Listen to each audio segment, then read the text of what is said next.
Millions of people who rely on food stamps are in danger of being cut off due to the shutdown. That's because the U.S. Department of Agriculture says funding for the SNAP program is expected to run out next month. The latest data from November shows more than 1.2 million Michiganders receive food assistance from the government. Local food banks tell us they're prepared to help those in need if people lose their benefits. Another program with an uncertain future is Women, Infants, and Children, or WIC. WIC provides food and health screenings for more than 6 million people each year.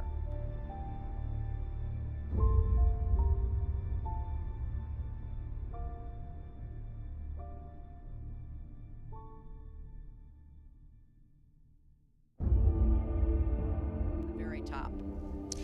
Mr. Trump, typical politician. All talk, no action, sounds good, doesn't work, never going to happen. Our country is suffering because people like Secretary Clinton have made such bad decisions in terms of our jobs and in terms of what's going on. Now, look, we have the worst revival of an economy since the Great Depression. And believe me, we're in a bubble right now. And the only thing that looks good is the stock market. But if you raise interest rates...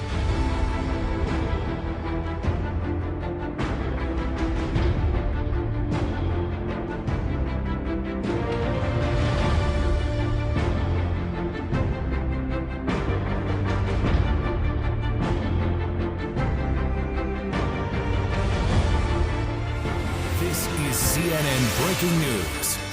Welcome to The Lead. I'm Jake Tapper. You hear the bell there. We're beginning with breaking news in the money lead. The Dow closing down more than 500 points today. A second day in a row of triple-digit losses, wiping out most of the gains the Dow has made this year. CNN's Allison Kozik is live at the New York Stock Exchange for us. Allison, what's behind these massive losses? First of all, look at that number. The Dow down 541 points. You know what, Jake? In the last hour of trading, the swings were so wild. We saw the Dow fall 400 points, then 500 points, then 700 points. Even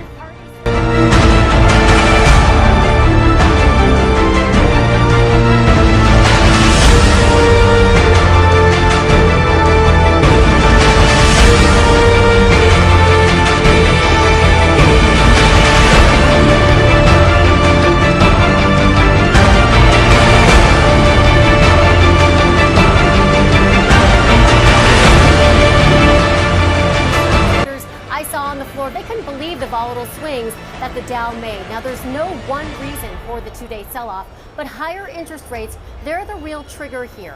Pressure has been building for a while. The Federal Reserve has begun raising short-term interest rates to try to keep the economy from overheating and to try to keep inflation in check. So for stocks, there's concern those rising rates will eat into profits, they'll make borrowing more expensive, and potentially slow down the economy. A glaring example for you already happening, mortgage rates. They're at levels we haven't seen in 7 years. Now, President Trump blames the Fed for the sell-off, saying the Fed's gone loco. Some traders say, look, those tax cuts that President Trump pushed through, they actually juiced corporate earnings and drove up stock prices. It was like pouring gasoline on the economy.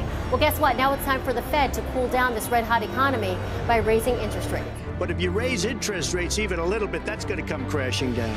We are in a...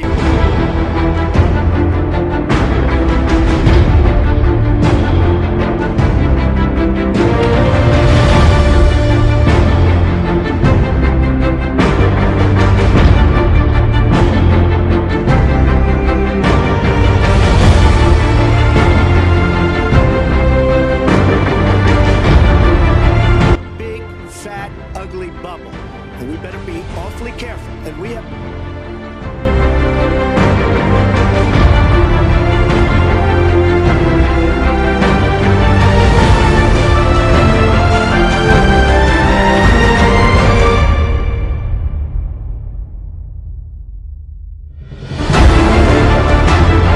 a Fed that's doing political things. This Janet Yellen of the Fed.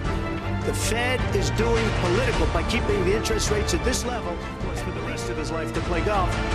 When they raise interest rates, you're going to see some very bad things happen.